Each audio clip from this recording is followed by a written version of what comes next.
Hello, everyone. Welcome to the Athletic School podcast. Today, I want to talk to you guys about my Ironman that was yesterday in Sandusky, Ohio. To be straightforward with you guys, it was not what I wanted to be. I was extremely disappointed with my time, but at the same time, the facts that I had with me makes me learn a lot of things and realize a lot of different things as well. And that's what this podcast is about because an Ironman, it is a mental race. And once you get there, it is about pushing, it is about doing whatever you can to get to the finish line, pretty much. It was frustrating for me because I didn't get the time that I wanted to get. But the reality also is that my fitness wasn't where I wanted to be. But let's go back to Saturday. So Saturday, I went to Sandusky, got to see my friends and everything. The weather wasn't the greatest. The air quality wasn't good. So there was some concerns about that. And then the wind was also extremely strong, which was making the lake a little hard to swim in.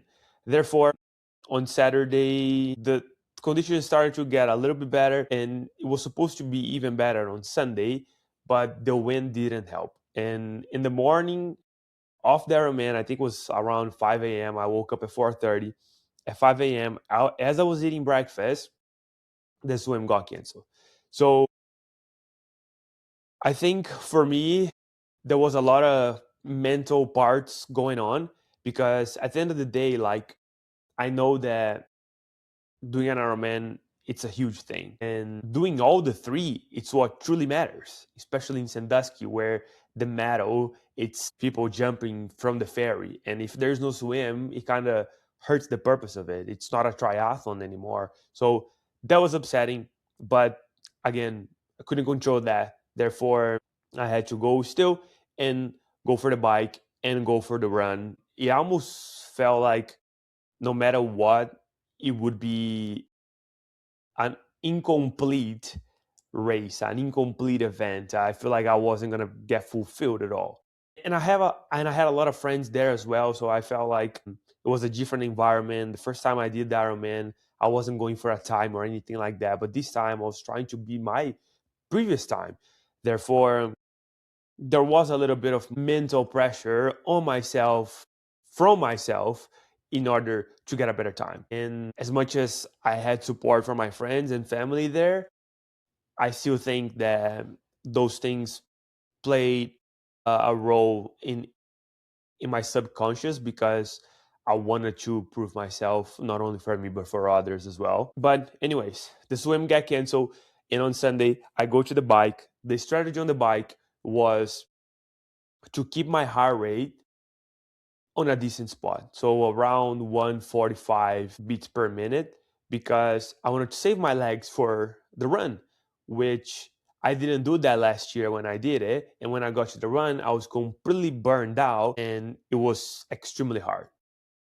So I got to the bike, and in terms of keeping my heart rate on the right spot, that was good. I did that.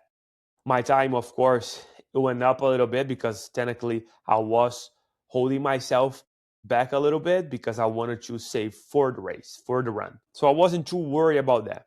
But when I finished the bike, I was extremely quick on the transition, which honestly, it is a good thing. Last year, I think on that same transition, it took me 11 minutes. Of course, it was my first time, and I wanted to take some time to breathe a little bit before I start the run.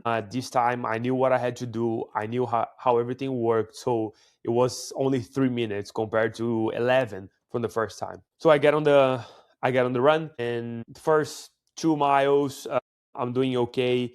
My heart rate's about to settle. But then when it settles on the third mile, my heart rate sets way too high.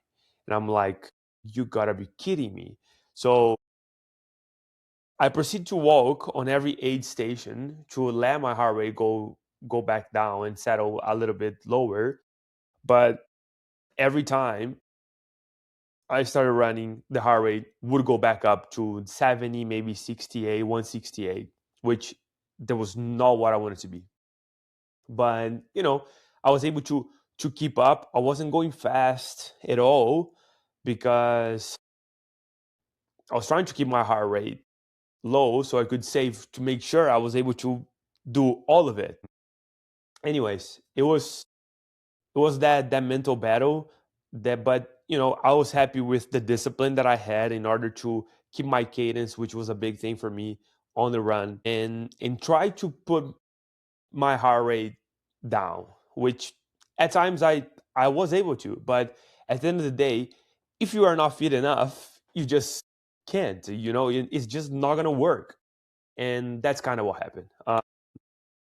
So I finished the run pretty much the same as last year. And a little bit of the background. So I've said that multiple times here, but I did have a hernia where I had to treat. And honestly, I just didn't train enough. I didn't have enough time to train. I think I did train as much as I could, but I did have a trip planned to go to Brazil, to go home. But once I got the clear from my PT, I went all in and I did everything I could, but it wasn't just enough time for me to get where I wanted to be in terms of fitness. And that's just the reality.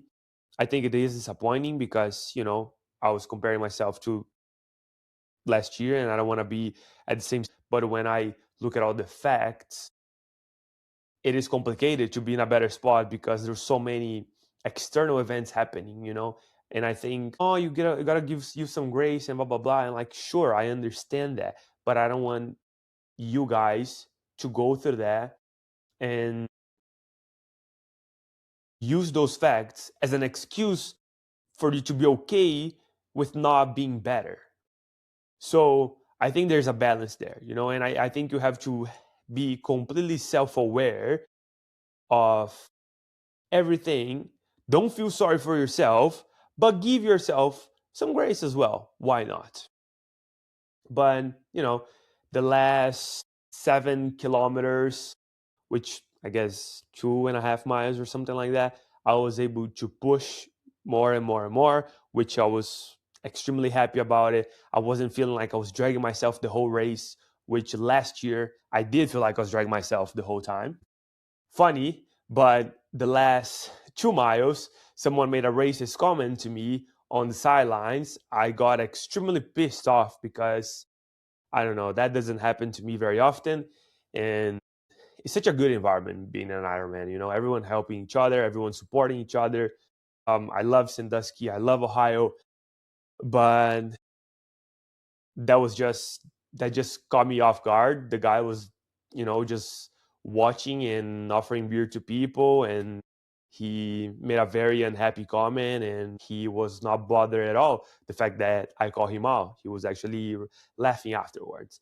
But anyway, that gave me an extra push to the end, and you know, I just it was a awesome feeling to cross the finish line, even though it was not the time that I wanted to finish, but I was able to pass maybe like 4 people in the last like 100 meters.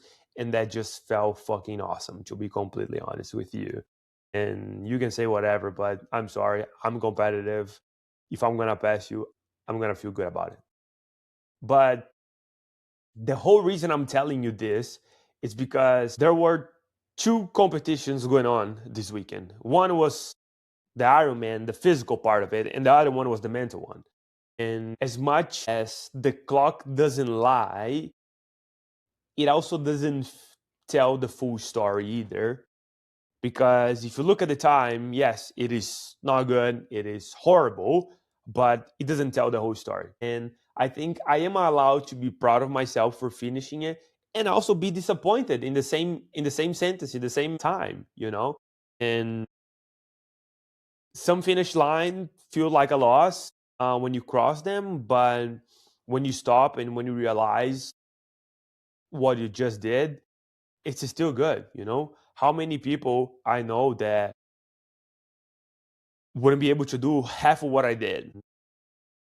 Not only the physical part, but the mental side of it as well, of pushing yourself. The amount of people that I passed, that they were passing me and I would pass them. And then at the end, I still came across much faster than them. But, you know, if you look at the numbers say one thing, but what happened in my head was another. You know, I was able to push. I had discipline on the bike. I had as much discipline as I could on the run to keep my heart rate on the right spot, you know, because to be honest, in the bike, I wanted to push more. You know, I've seen people, I saw the guy right there in front of me and I knew I could pass him, but like, it's not worth that ego boosting just so I can pass him, but then I can crash out in the run later on. So having that discipline, it was a win for me. It was the mental battle that I needed, and the mental battle that I won. But to be completely honest, I didn't have the body that I wanted. I wasn't on the fitness level that I wanted to be. But the body that I had, I went out there and I did everything I could. And at the end of the day, I think I do have to celebrate the small wins, but also understand that, like, okay, this cannot happen again. And next time, it has to be better. And of course, I always talk about the power of your mindset, the power of your mind, but you cannot out mindset your body. Your body has to be ready. And once your body's ready, it is all about your mind. You know, so I think when I look at however, as much as my body was ready, I did everything I could and I pushed as much as I could at the end. My pace was extremely good at the end. It's not like I was dragging myself and I had discipline. So, like, yes, there are a lot of good things that I can take from that, even though the time wasn't what I wanted to be. But honestly, at the end of the day, I think I won the race that nobody was timing. You know, it was the mental battle that I was going through in my head, the discipline of staying where I wanted to be, and then pushing myself where I needed to push. I think one important piece is understanding that there are two scoreboards out there, and I only control one of them. Right, I couldn't control the time for other people, and I think this race specifically because everyone started together. So in the swim, I know I would pass a lot of people, but there was no swim this time. A lot of people panic. A lot of people don't swim well, which I don't either, but I can swim good enough. Therefore, it was very different because everyone was very close together. A lot of people passing you. You were passing a lot of people also.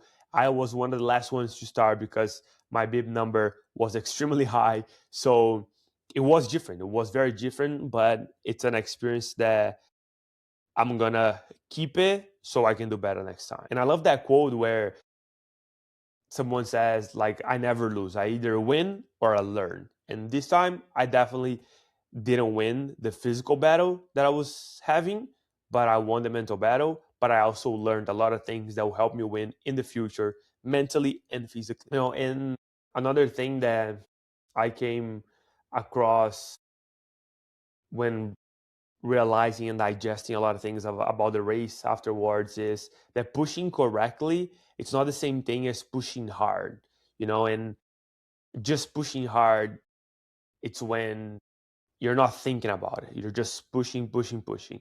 But this time I was pushing correctly. I was pushing, saving for the race, saving for the run, and saving for the second half of that half marathon that I was about to run as well. It's hard for me to come and do this because I want to inspire you guys, and I think it's hard to inspire when you have some type of failure.